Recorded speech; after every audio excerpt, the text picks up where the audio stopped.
Hey guys, I am still in the middle of my build for the 350th TOS Enterprise, but we're going to take a quick break from that to look at this. This is the newest version of the Deep Space Nine model kit. Now, the actual model kit parts in this kit go all the way back to 1994. Since then, it was re-released a couple years ago, done in clear and adding in the Defiant. This newest edition still does the entire model in clear. It has the Defiant. It also has a Keldon class cruiser, so you can have kind of an adversary ship in your display. Now, frankly, I love Deep Space Nine. It is probably my favorite series, kind of from that 1990s era. I love Cisco. I love the Defiant. I love the storylines they did on the show. So this is going to be a model that means a lot to me. But also, it's going to be a model that'll be a little bit more challenging, since we know back in 1994 things weren't done as well as they are now. So you kind of have to go back to some of those vintage skills. I'm sure there's going to be the right order to put this in, and there's probably going to be a lot of putty to use on some of these joints. All right, let's take a look at the box. Of course, we get Cisco up in the corner because, of course, Deep Space Nine is his show. We get a nice picture of Deep Space Nine. They're going a little more gray than I sometimes picture the station. I picture it a little bit warmer with a little bit more of a brown color. We've got the Keldon cruiser and the Defiant.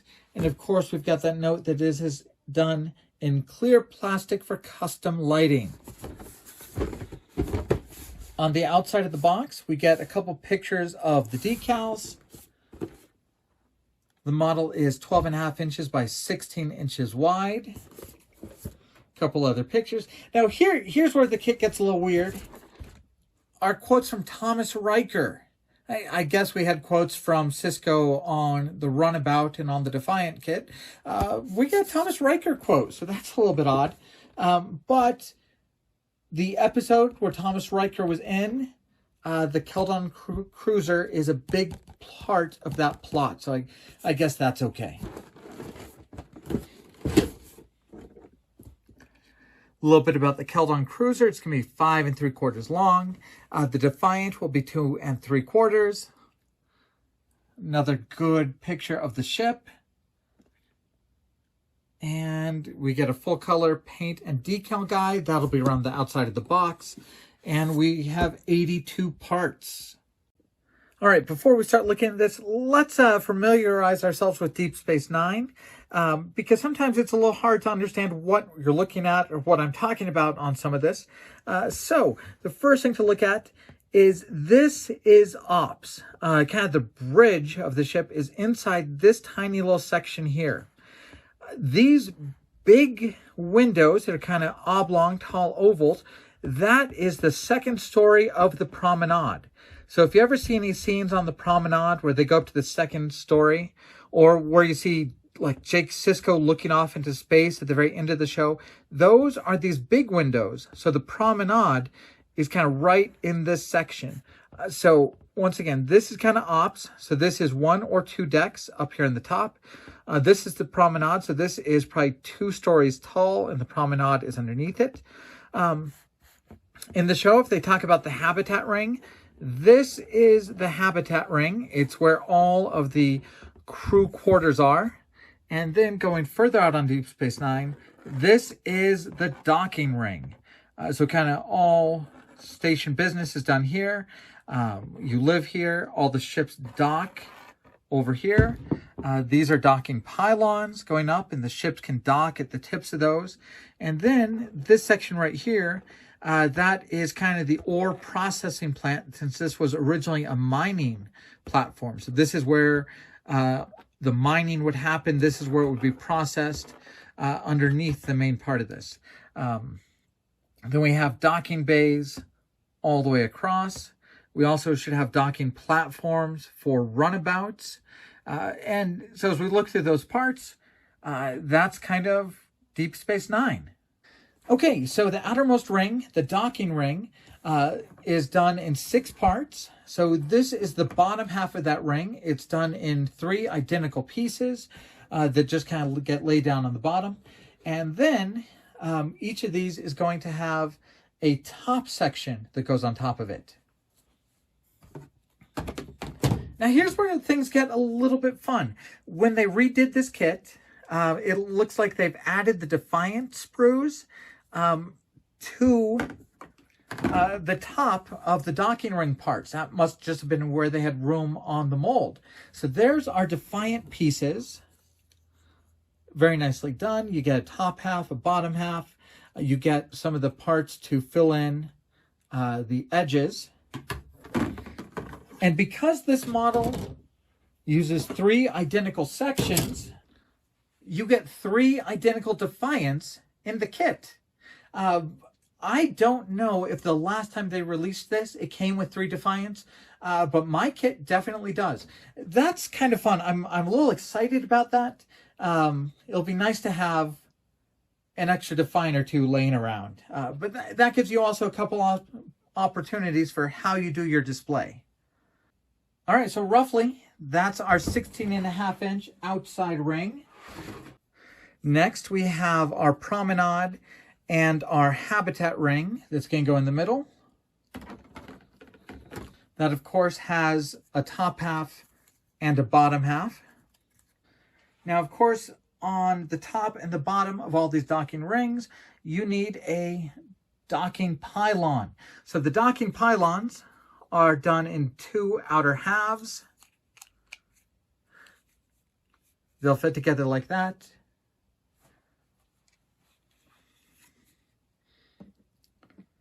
And then they'll simply mount to the model right here in these 2 slots.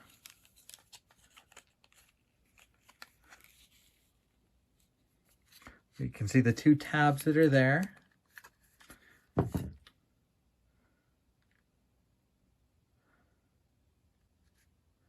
So you'll just kind of do that 3 times across the top, 3 times across the bottom. So all in all, you have 6 of each of these halves for the pylons. Now, whether you call it the power core or the mining platform or ore refinement area, the part that hangs underneath the habitation ring and promenade is made up of kind of the parts on this sprue. And they'll fit together pretty simply. These circles are just going to stack on top of each other. So no real snaps, no real locator pins to hold those together. But they do fit and line up nicely.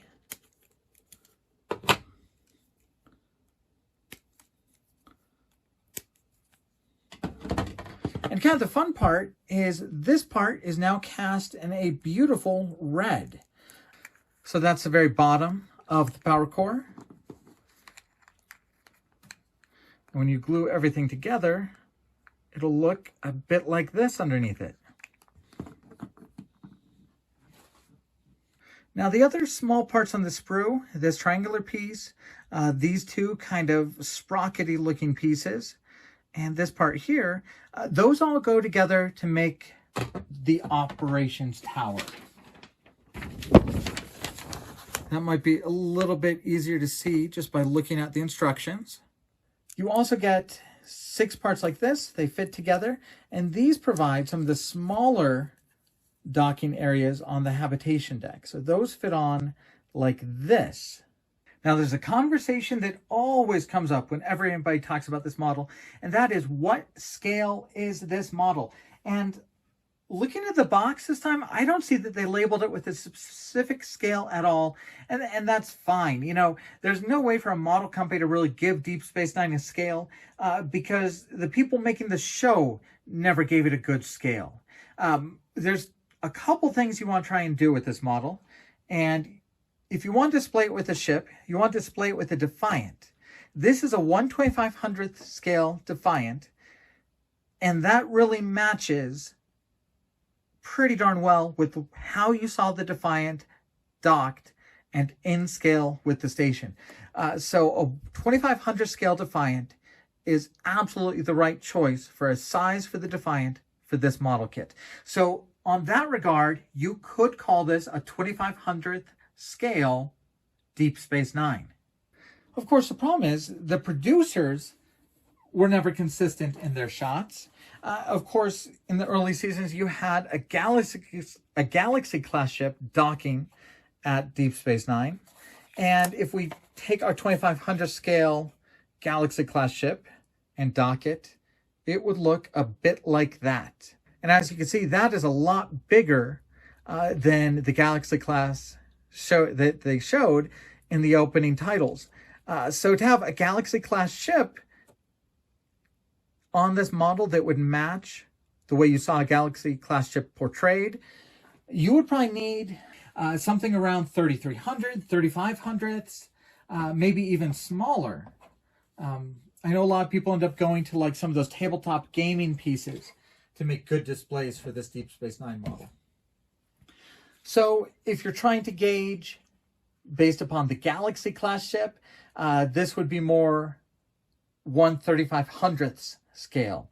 And you know, that's just the way Deep Space Nine was. It varied from shot to shot. But really, you want the display to look good with the Defiant, the ship that goes with the station, and that size right there works. Frankly, I really think that the Galaxy class in the opening credits is just plain wrong. So if this is the Operations Center, and this houses Ops, Cisco's office, and a handful of other things, it's considerably bigger than the module on the Galaxy class 2500 scale ship, which includes the conference room, the bridge, Picard's ready room. So if we say that Deep Space Nine is 3500th scale, this becomes far too big. I also think a lot of the details here get really out of whack if you try and say this is 1/3500th. Remember, we're thinking this is mostly a double-sized deck based upon how big those windows are shown to be. And that kind of fits in well here. It looks like it's about the same height as these two decks, which makes it a lot more along the lines of 2500ths. And just the Galaxy class should have been a lot bigger compared to Deep Space Nine. Now, even though this is lit and clear, there are going to be a lot of kind of unique challenges to lighting this. The first thing is, there's a lot of vertical walls in this. So if you wanted to run lights kind of from Ops into the Promenade down to the power core, you're going to have to cut holes on the top, on the bottom. You're going to have to cut a hole through both sides of this, a hole through this one, and then even coming down here, another hole on this part to get an LED all the way down here. So a lot of kind of cutting to run lights all the way through. There's plenty of room in here on the habitation ring for you to put some 3mm LEDs to light this up. Plenty of room inside here. It's just kind of drilling through all of those layers to run your wires. Now, I will say, for a kit made in the 90s, there is actually a lot of detail here. You've got those Promenade windows, but you also have a lot of that Cardassian paneling that went all the way across the station. Here's that docking pylon. You can see you do have a very intricate sort of paneling there. And of course, you get that paneling along the docking ring as well. Now, these three sprues provide a lot of the detail parts that go around the outside edges of the docking ring. So you can see a very intricate part there. A couple more docking areas for it. And then right there is a runabout. So you've got three sprues with a runabout. So you get three tiny runabouts for Deep Space Nine. Good luck painting those. Those are tiny. And of course, you get a sprue with the Cardassian Keldon class cruiser. This was originally packaged with a Defiant in the same scale and a Miranda class Federation starship and a three-piece set for Deep Space Nine spaceships. I believe it was kind of done in a sand color. This time it is molded in a white color. So that's a nice addition. You only get one of those. You get 3 little Defiants. But that'll make a very nice addition to your display and help you set up kind of some diorama pieces. Now you also get something that's very much a hallmark of 1990s model kits. You get a crazy base that won't match anything else in your collection. But this is kind of neat. So it's pretty much a 3-legged stand that Deep Space Nine will sit upon. So I don't think it's as garish as like the ones that did big Federation deltas with lots of writing on them. This is, nice and simple. It should really show off the model and kind of not impose itself upon people looking at the display. So I like that. As long as it actually holds the model when everything is done, I think that'll work out well. And finally, we get the decal sheets. So this is the same decal sheet they kind of made when they re-released it in clear. The ship, or the station, actually doesn't have any windows molded into it. So they provided window decals for all the parts that should have windows. They also, because they included the Defiant, give you the names and registry for the Defiant. So that's nice. Then we get a much more extensive decal sheet for the Keldon and the Defiant. So remember, this was packaged as a 3-piece set. So I believe they did all of these decals for that. And what's kind of nice here is so you get names and registries for one of your Defiants. And then on your other Defiant, you get all of the paneling with all of the names and registries again. So on those three Defiants, you have one that you can fully decal with all of the Aztec paneling, and one where you would probably have to paint it yourself, but you would still have names and registries provided. And then, of course, gosh, the Keldon Cruiser, you could almost just decal that up, and that'll look really good. So some pretty nice decal sheets. The last thing to look at are those paint and decal guides. So you can see here, they lay out on the side of the box where all of those windows go. You get a good idea of what should be painted gold, what should be painted gray. You see that, even though you're going to paint it gray, there's going to be a lot of weathering that you're going to do for all those panels. Here are the decals for the Defiant. The only real help they do for colors for you is dark gray, light gray, crimson, and gold. And of course, all sorts of decals for that Cardassian ship. All right, so that is the 2021 version of Deep Space Nine by AMT, now kind of being done by round 2. So the intention of this kit being molded in clear is just like the Voyager. You should be able to light block it, except for where you want the windows, completely block it from the outside, paint it up, and then scratch away where you want the lights to shine through to light up all of those beautiful windows. It is definitely, if you want to light it like that, an intense project, but it really should look wonderful if that's the way you choose to go with it. So we're going to be pretty busy for a while, working on both the 350th scale USS Enterprise and working on this Deep Space Nine.